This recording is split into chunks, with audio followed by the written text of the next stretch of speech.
Wander Middle-earth in the Lore of the Rings podcast, where we wander the world of J.R.R. Tolkien. In the Lore of the Rings podcast, we explore the inspiring tales and rich mythology of Tolkien's Lord of the Rings Legendarium, and connect it to the movies and the new Rings of Power series, available on Apple Podcasts, Spotify, Google Podcasts, and more. You'll find a new, lore-packed episode every Thursday. Come wander and not be lost with the Lore of the Rings podcast. Welcome back to the Reading and Writing Podcast. My guest today is Penny Hall, author of the new novel, The Invincible Miss Cust. Author Audrey Blake wrote about the novel, a vivid, compelling story of a daring and determined woman, emotionally rich and brings light to an incredible life and legacy. Penny, welcome to the podcast.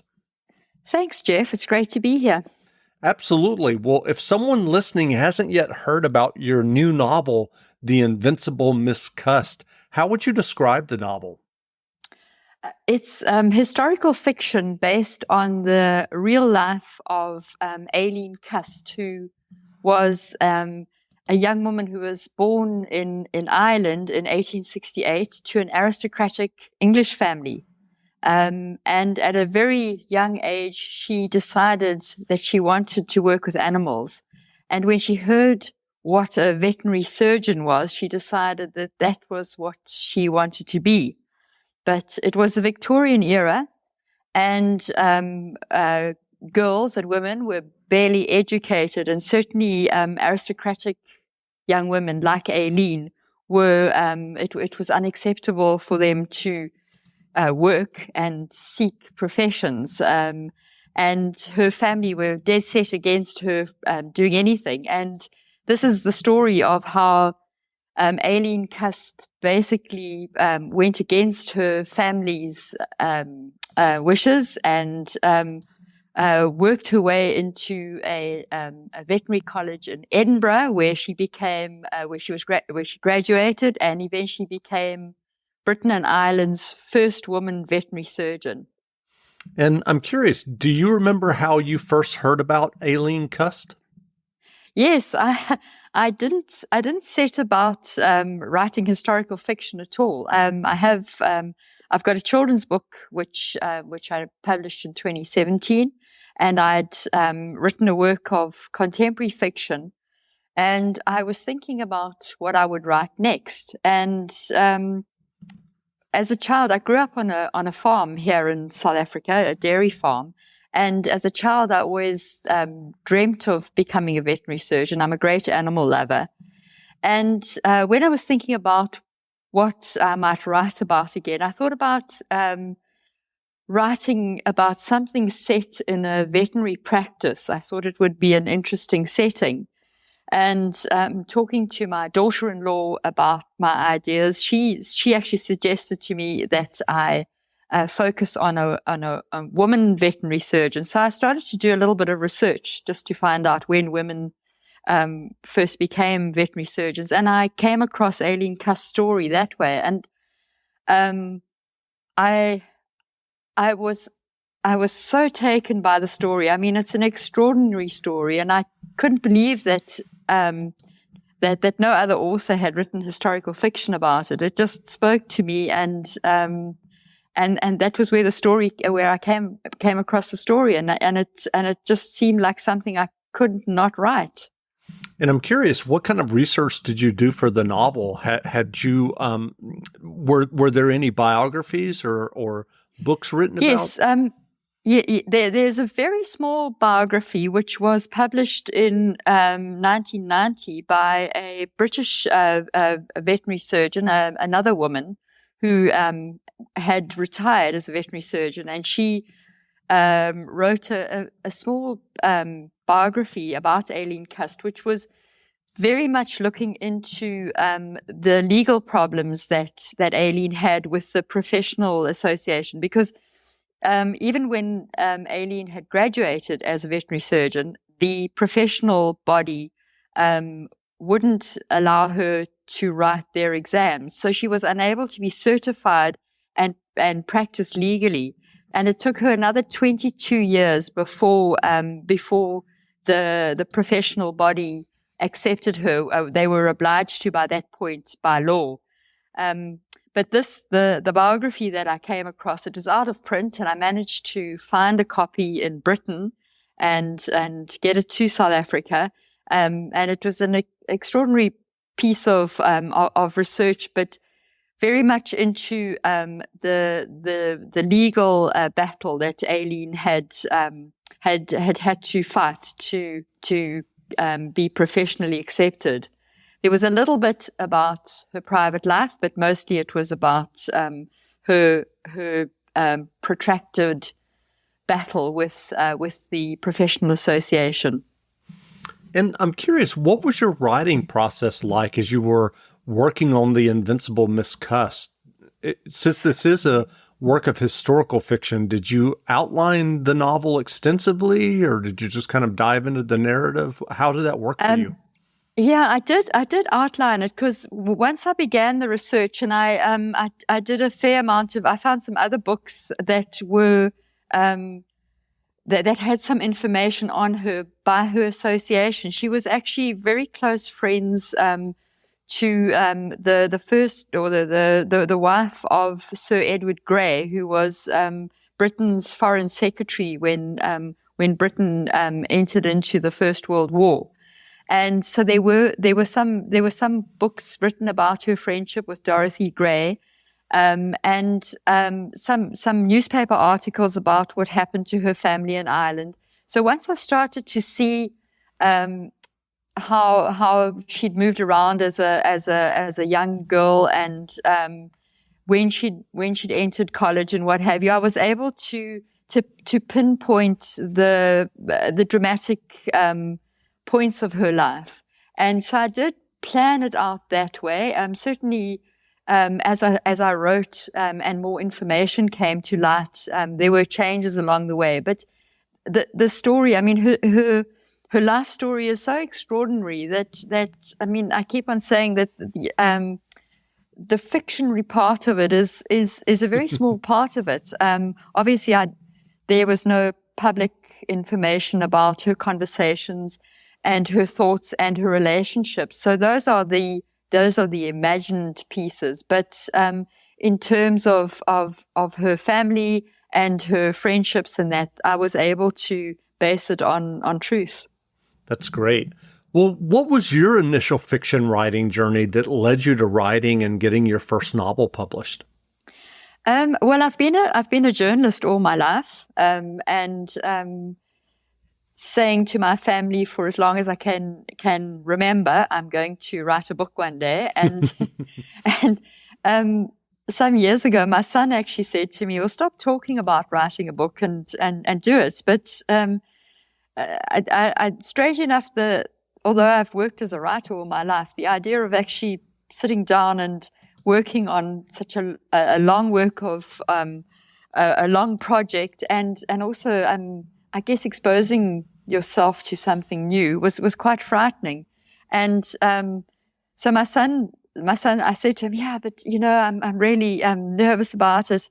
And he reminded me about a story that I told him while he was growing up about my grandmother and her life with a vervet monkey, which is a little grey monkey that we get in South Africa. And my grandmother rescued an orphaned monkey, and he lived in her house with her and her other pets for his entire life. And I'd grown up with that story myself.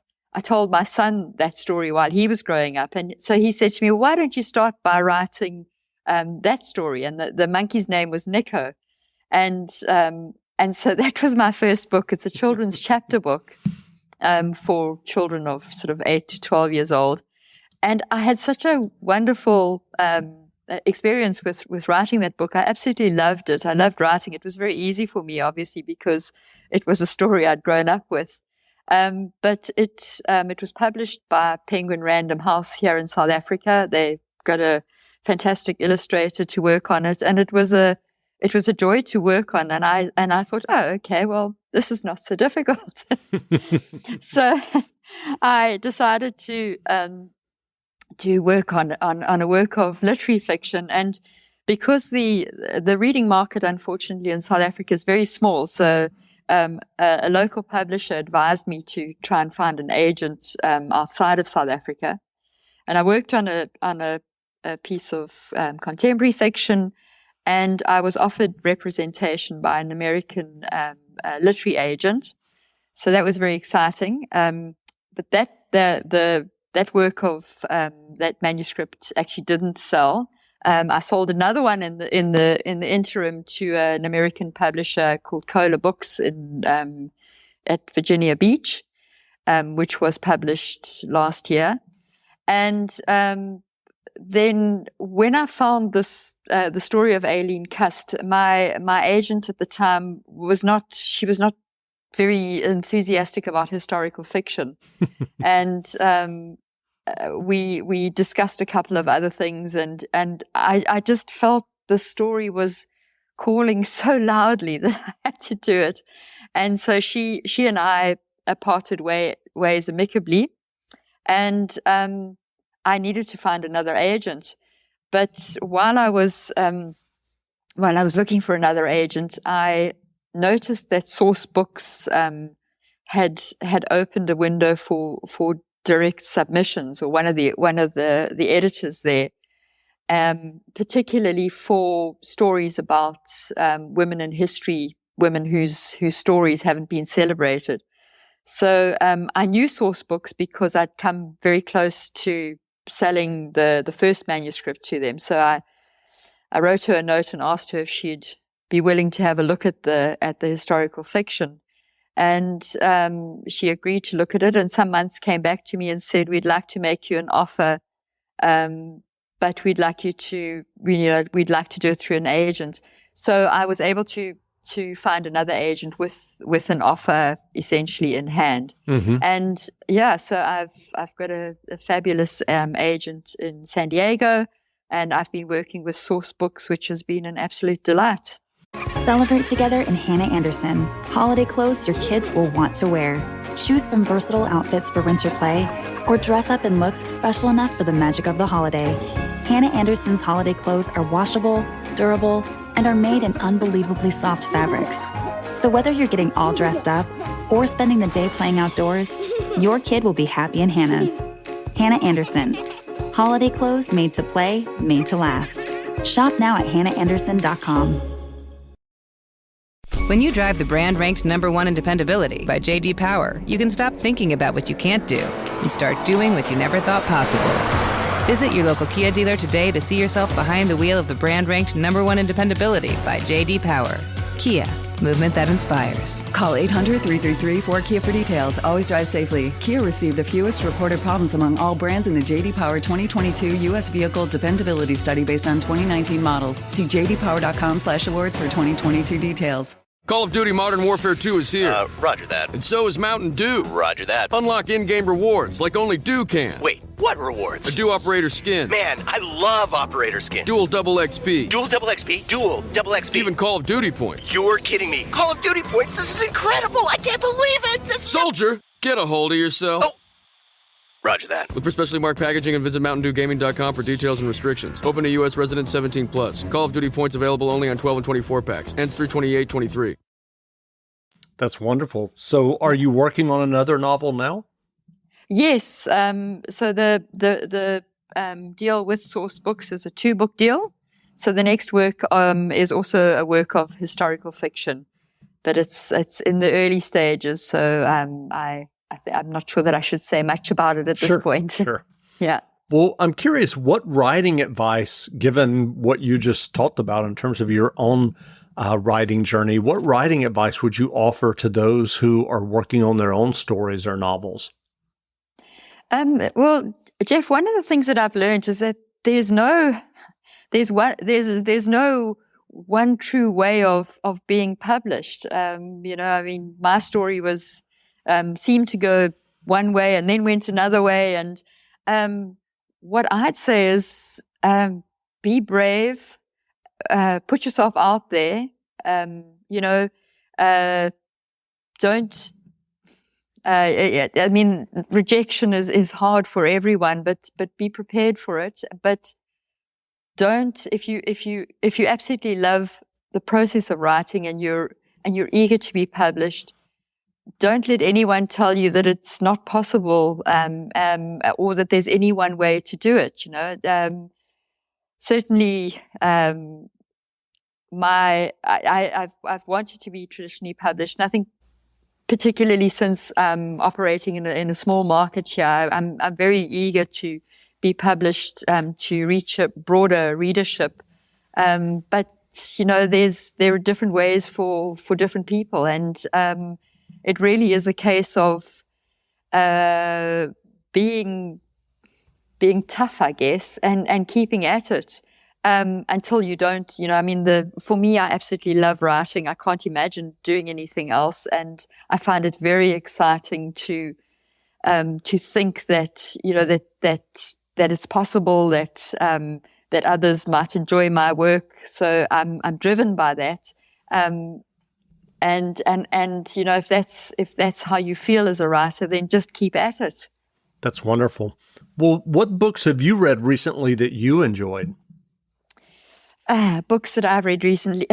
I've been reading a lot of historical fiction for obvious reasons. I've been reading quite a bit of Kate Quinn, in fact. The Rose Code is one that I thoroughly enjoyed recently. I have the other one that I've finished recently. In fact, what I do is I normally have a book that I'm reading, and I also have an audio book which I'm listening to, because I sometimes run on the treadmill, and I find it wonderfully distracting to be listening to an audio book while I'm running on the treadmill. Otherwise, it's terribly boring. And the one that I've just recently finished reading was Lessons in Chemistry by Bonnie Garmus, which is a delightful historical fiction that's set during the 1960s, so not that long ago, but certainly a delightful book. Absolutely loved it. I've also recently read Elizabeth Strout's O. William, and the one that I've got next to me at the moment is Mad Woman by Louisa Traeger, which is it's a historical fiction based on the life of journalist Nellie Bly. That's great. Well, where can people find you online if they'd like to learn more about you and your novel, The Invincible Miss Cust? Yeah, I'm on Twitter, and I'm on Instagram, and I'm on Facebook, and all the places one has to be these days. And it's at Penny Haw. It's Penny and then HAW. I've also got a website, which is pennyhaw.com. So I'm there, and I love to engage with anyone who reads the book, who would like to know anything more. That's wonderful. Well, again, we've been speaking with Penny Haw, author of the new novel, The Invincible Miss Cust. The novel is on sale now, so go buy a copy. And Penny, thanks for doing this interview. Thank you very much, Jeff. It's been delightful. Thank you.